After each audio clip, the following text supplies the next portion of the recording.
सबको प्रभु के नाम में नमस्कार।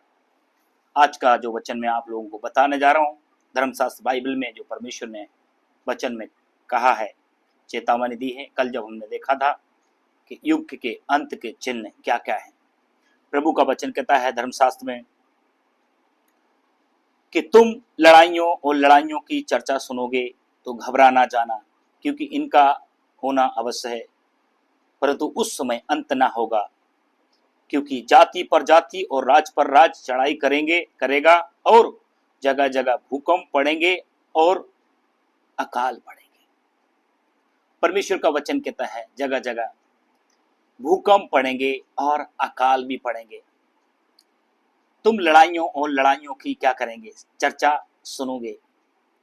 मेरे प्रियो, इस युग में आज का दौर देखा जाए तो सारी सरकारें, सारे राज्य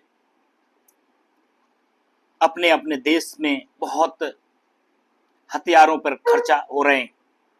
हथियारों में करोड़ों रुपए, अरबों खरबों रुपए सारे देश तैयारी में हैं। परमेश्वर का वचन कहता है एक जाति दूसरी जाति को मारेंगे, एक राज्य दूसरे राज्य के ऊपर चढ़ाई करेंगे, जगह जगह भूकंप होंगे, जगह जगह अकाल पड़ेंगे। तुम युद्ध और महायुद्ध की चर्चा सुनोगे। मेरे प्रियो, मेरे परमेश्वर ने पहले से ये चिन्ह ठहरा दिए हैं। तुम घबरा ना जाना। अधर्म के बढ़ने से, ये पाप के कारण जो मनुष्य के में एक दूसरों को झगड़े की प्रक्रिया मन में डाली। मेरे प्रियो, परमेश्वर का वचन कहता है जो शुक्र है वो सर्दी की ऋतु में ये ना हो, क्योंकि जो गर्भवती होंगी उनके लिए हाय हाय।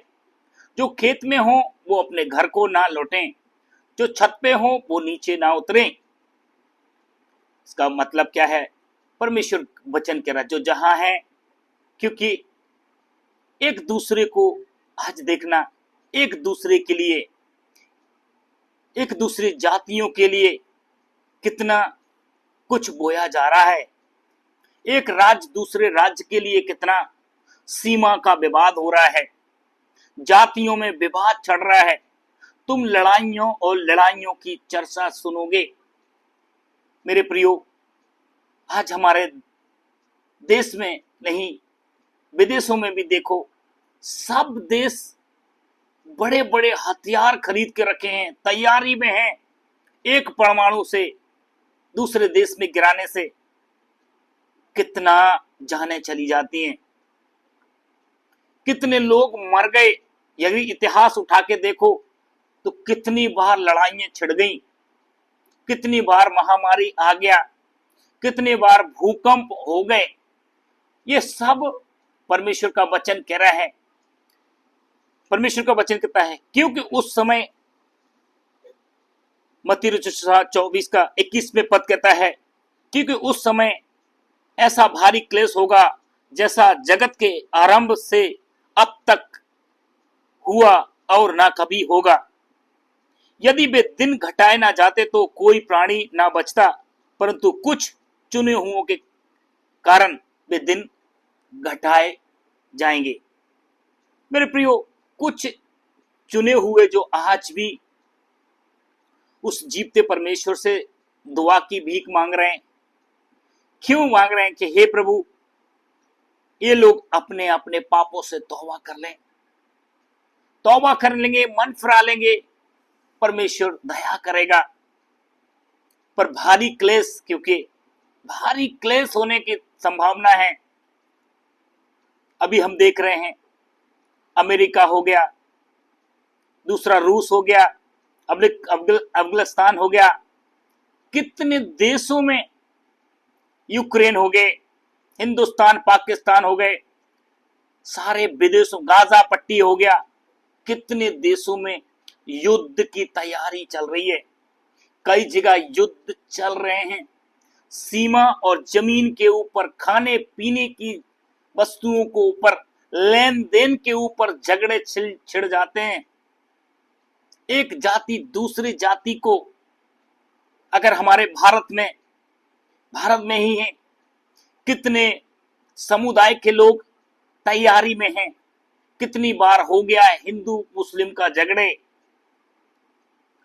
मेरे प्रियो, बड़ा कठिन रहता है। बेचारे जिस एरिया में हमारे हिंदू भाई लोग रहते हैं, बड़े डर के रहते हैं। जिस एरिया में ज्यादा मुस्लिम लोगों के घर में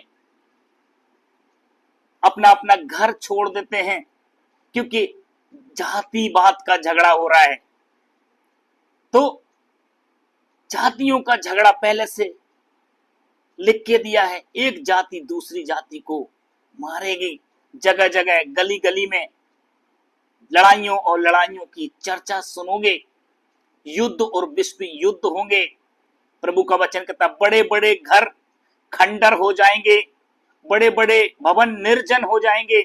जब लड़ाई में, जब युद्ध में सेना मारी जाती है तो कितना स्त्रियां बेचारी विधवा हो जाती हैं, कितनी स्त्रियां विधवा हो जाती हैं और उनको अपना चिंता होता है, क्या करेंगे, मेरा पति तो सेना में था, मर गया है। आज भी कितनी विडंबना चल रही है, कितने युद्ध में मारे जा रहे हैं, बेकसूर मारे जा रहे हैं। ये कभी सोचते नहीं, इंसान सोच नहीं, ये लड़ाई क्यों छिड़ रही है, सबसे ज्यादा हथियारों के ऊपर इतना क्यों खर्चा हो रहा है। परमेश्वर का वचन पहले से स्पष्टली कह दिया है, अधर्म के बढ़ने से, पाप के बढ़ने से ये सब घटनाएं हो रही हैं। यदि वे दिन ना घटाए जाते तो अभी तक इस दुनिया का कब का ही अंत हो जाता। मेरे प्रियो, कुछ चुने हुए के कारण ये दिन घटाए गए हैं और सबको अभी उसी की यो हो, उसी वचन के अनुसार लोग भाग देख रहे हैं। आप लोग भी उसमें विचार करें।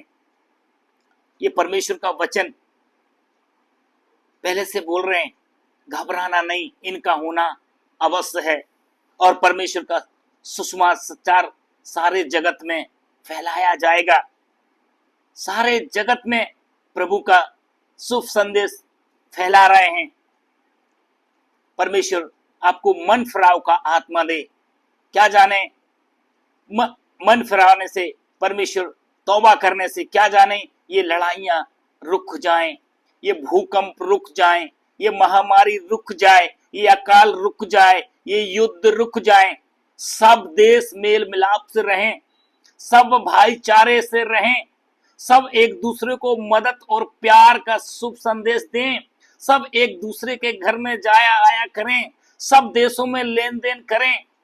क्या जाने परमेश्वर ये पापों को तौबा करें। हे प्रभु, हे ईश्वरों के ईश्वर, हम पर दया करो, अपने अपने पापों को मानो। मैंने अपनी आंखों से, मैंने अपने मुंह से, मैंने अपने चाल चलन से कितना पाप किया है। यदि आप पापों के लिए माफी मांगेंगे तो परमेश्वर दयालु है, वो आपको माफ करेंगे और परमेश्वर उस पापों के द्वारा आपको जीवन दान दे दें। परमेश्वर दया करता है, दयालु परमेश्वर है। ये सारा मगर प्रभु ने पहले से लिख के दे दिया है। ये दुख और पीड़ाओं का आरंभ है। न्याय करने वाला परमेश्वर आ रहा है। कितने भवन, परमेश्वर का वचन कहता है, निर्जन हो जाएंगे। बड़े बड़े भवन, बड़े बड़े राज्य, क्योंकि एक राज्य के ऊपर दूसरा राज्य अभी तैयारी कर रहा है। झगड़े में कितने लाखों लोग मर जाते हैं, लाखों लोग मर जाते हैं जहां युद्ध हुए हुए। मेरे प्रियो, इतना यूक्रेन और अभी जो युद्ध चला, उस जगह जाके देखो, कितने लोगों बंदी बना लेते हैं। मेरे प्रियो, मैं इतना ही कहना चाहता हूं, जीवता परमेश्वर, न्याय करने वाला परमेश्वर है।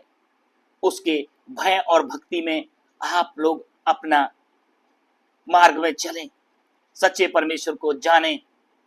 सबको प्रभु यीशु मसीह के नाम में नमस्कार।